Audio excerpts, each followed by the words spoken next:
Hi, everybody. For those of you that don't know me, my name is Peter Llewellyn. I run the services at MedComms Networking.com. So information services, resources for people who work in and around medical communications, medical education, medical publishing across the world, and the associated businesses.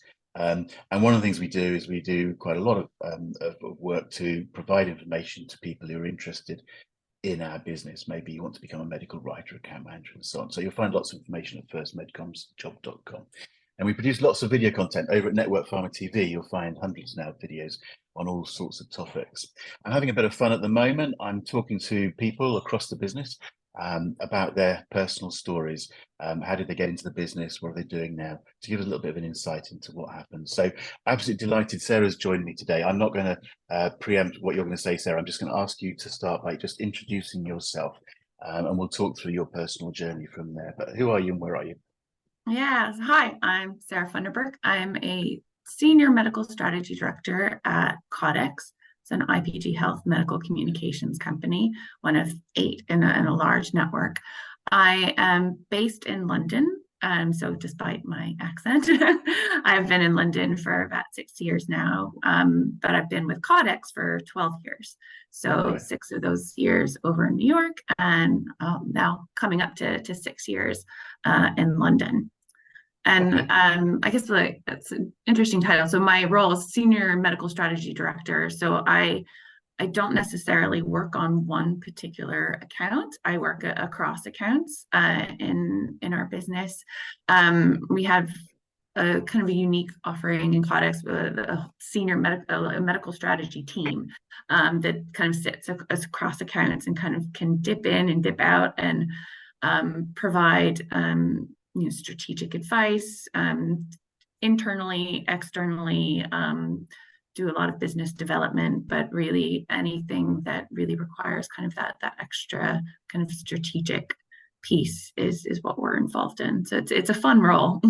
Excellent. Okay. And by definition requires quite a lot of experience. And you've had quite a lot of experience. So let's go back to the beginning. Can we just go back? I'm always interested how somebody gets into MedCom. So take us back into academia. That's where you sort of started. I think you did a PhD. Yeah, so talk about that story for us. Yeah, it's quite a long story. So I actually I did my PhD in Germany. So I ended up graduating from university kind of a year early and wasn't quite sure. I didn't want to go to grad school yet. So I ended up taking an internship in Germany.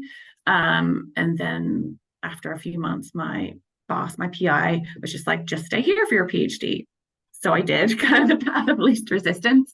But as I was kind of then fast forward 5 years later, as I was starting to wrap up my PhD and looking at what was next, I'd always been interested in kind of editing and the writing aspect of science.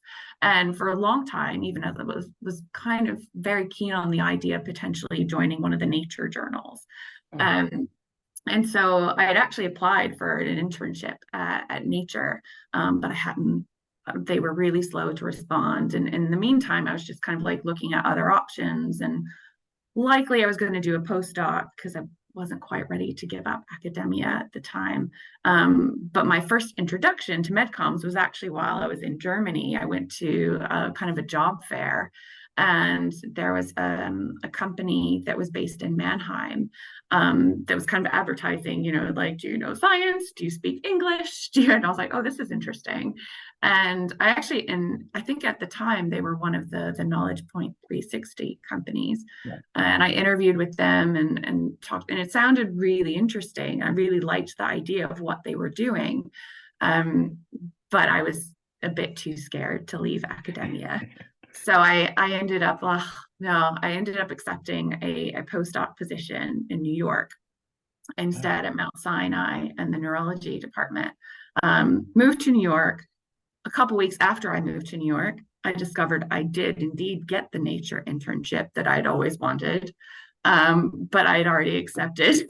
I'd already accepted the postdoc position. So I was like, I felt really guilty in giving that up. So I continued with my postdoc. But pretty much like 6 months in, I was just like, oh, this is the pits. I really am not enjoying this. I'd moved kind of from working with flies to working with mice, and was not enjoying my life kind of revolving around taking care of mice. So I was really looking for kind of anything and everything kind of options to get myself out of that kind of like academic role. And so I was still interested in kind of the publishing aspect of it. Was even exploring kind of like tech transfer and kind of like the patent law side of science as well. But then ended up, kind of stumbling again upon MedComms. And that ended up being the one that stuck. I interviewed with a company that was based in Stamford, Connecticut, and they ended up hiring me, and I loved it right away. I think my first year working in MedComms, the role was kind of a scientific associate, so it was a little bit on the promotional side of MedComms. But I felt like I learned more in like my first 6 months there than I did in my entire PhD. Right. Just because of the different therapeutic areas, and I just fell in love with it right away. And a very different environment, obviously. Just to clarify, you came in as on the medical writing side. Yes, Yeah. I did. Okay. I mean, have you ever reflected then or since? I mean, nature would have been a very different environment. It would have been, yeah, and I've often thought about it kind of like throughout the years, and even when I went into kind of the realm of MedComms, I quickly discovered like, oh, actually, this was the best path for me. Like I wouldn't have enjoyed, I think, the side of publishing just as much, because being with one particular, journal outlet, you might be, let's for example, did a lot of my research in neuroscience, so Nature Neuroscience might have been like a good fit, but it would have been in that particular realm, and there didn't seem to be quite as much room to kind of like move up the ladder, where in my career I've been able to like really explore different paths and different avenues of what I've done, kind of moving from medical writing to the strategy side of things. Right. And just to be clear, so the company you joined, and you said it was a little bit more promotional, and you were there for a little while, and then you joined Caudex. Is that right, in the States? Yes, that's right. And I enjoyed. So it was International Meetings in Science was the first company that I worked at, and I really enjoyed my time there. A lot of it came down to I don't commute. So I was like, I just like so when I joined there, I actually moved to Stamford, Connecticut, and I was like, and I walked to the office, but then I was like, oh no, this is not for me. I need to be back in New York City. Okay. So then ended up moving back into the city and joining Caudex. Okay. And so just, I mean, something like 12 years at Caudex now. I think you said you sort of split it half in New York, and then you came over to London, sort of thing. And you went in as a medical writer, and just talk a little bit about that career progression. I mean, you've had quite a lot of experience and quite a lot of variety in those 12 years, haven't you? But you've gone from basically being a medical writer to a strategy director.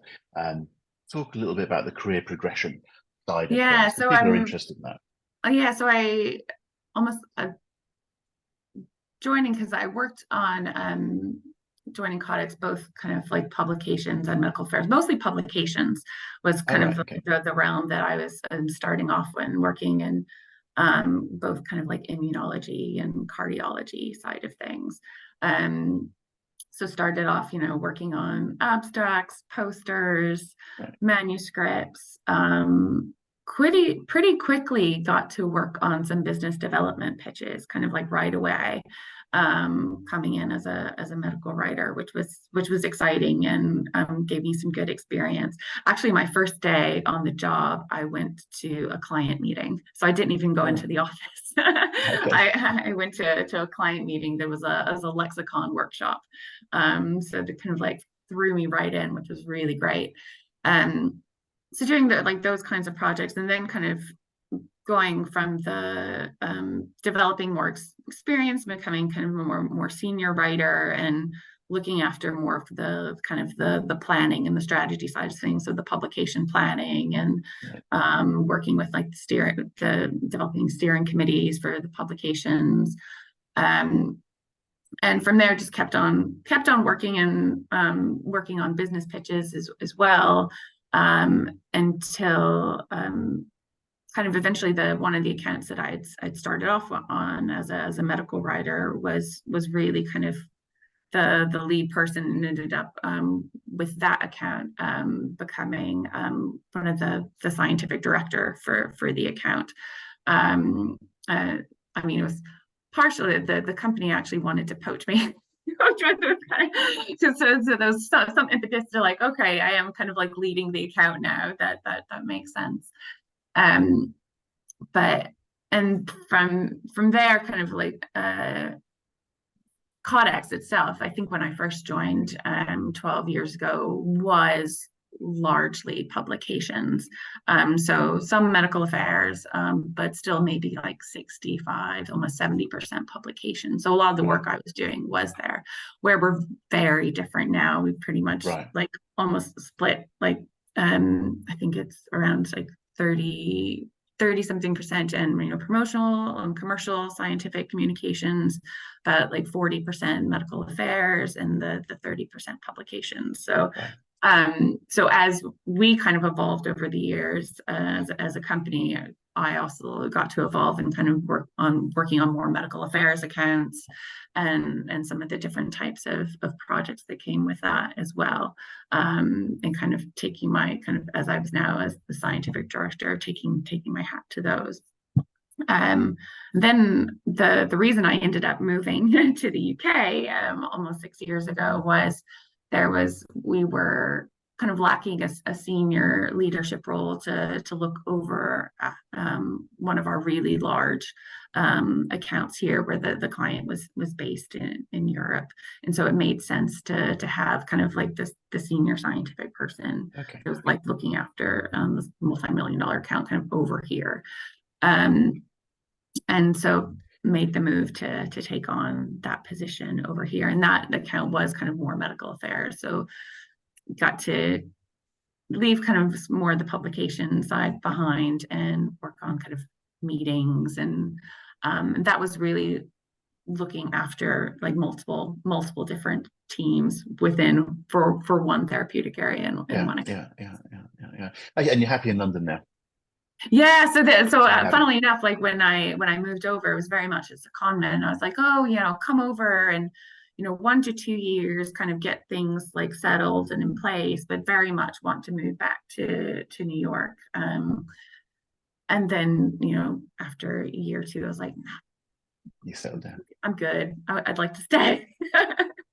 It's cool. It's cool. And just maybe we should just sort of say a few words about Caudex and the bigger group. I mean, what I'm getting from what you're saying is, let's take the 12 years of Caudex. You've had lots of variety, different therapeutic areas, the projects and so on have changed. You've been able to develop career-wise very impressively, if you like, and move countries and all those sorts of opportunities there. But let's put some context on this. Caudex is not a small company, and it's part of a very large company. So just in a minute or two, can you just paint the picture about the business that you're a part of? Yeah, so I mean, as I said, we're part of the IPG Health network, and within that network, and in the medical communication side, we now have 8 agencies. So that became 8 when McCann Health merged with FCB Health.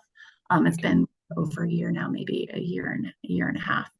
And then Caudex itself has about 140, 150 people and spread out. So we have offices in New York, also in Toronto, and then in the UK, in London, where I'm based, Oxford, Macclesfield, and Manchester. And then we have lots of people kind of like working from all over. And we've always had people working from various places. So the pandemic and anything didn't really change that. And so we actually, we work quite a lot with our sister agencies as well. So from the kind of the heritage, the McCann Health side of things, that was at CMC Connect and CMC Affinity, Complete Health Vision, and then the Complete Regulatory. And then we have the agencies that have joined from the FCB side. So when it comes to new business pitches, or even some of the current accounts that we're working on, we do have that ability to kind of reach across the network and pull in kind of experience and expertise as needed. So I've been able to actually like work with lots of the other agencies kind of in my as a strategy role, like when needed, helping out with business development, or just sometimes it's just a phone call of like, hey, have you ever come across this? Or, what's, what would be kind of your take on a particular project or therapy area? Okay. Again, it's just nice to give people a bit of a sense. I mean, agencies vary from very small to very large sort of thing, and I'm sure you'd say that Caudex has its own culture within the IPG group and so definitely, but, different environments suit different people sort of thing, and it's worth thinking that through. But the opportunity within a company the size of Caudex and IPG to move around and do what you've been doing is obviously there. Just out of interest, as we wrap up, I mean, it's great. I love the enthusiasm that comes over in these conversations. I think that's something that people pick up from these conversations, is we actually quite enjoy what we do, sort of thing. But just out of interest, if you were to meet someone who's interested in MedComms, I'm going to put you on the spot now. Would you say, have you got a little tip for them, something that you could sort of pass on, a little tip, what they should be thinking about? Is this someone who's, I guess it's someone who's coming? Thinking of you, someone who might be wanting to be a medical writer sort of thing. What would you say to enthuse them? Yeah, I mean, well, it's interesting because I used to think it was a very difficult industry actually to get into, funnily enough, because you almost had to have experience and it's like, how did you get that experience? But that's really changed now, with so many different companies and our group as well doing the kind of the training programs. And so Caudex and our wider IPG Health MedComms group has a really great kind of fuel training program. So my advice would be just kind of like look into the different training programs and explore and talk to people like what might be right for you, because the biggest thing I think is culture. So there's so many different aspects to the role that are fun and interesting. You get to learn, and you can do that at almost any of the companies. So then it's really about just finding the group that kind of like fits with your personality and your culture. Yeah, that's what I say to people. The agencies are all very different. So it's partly about finding that niche that suits you, sort of thing.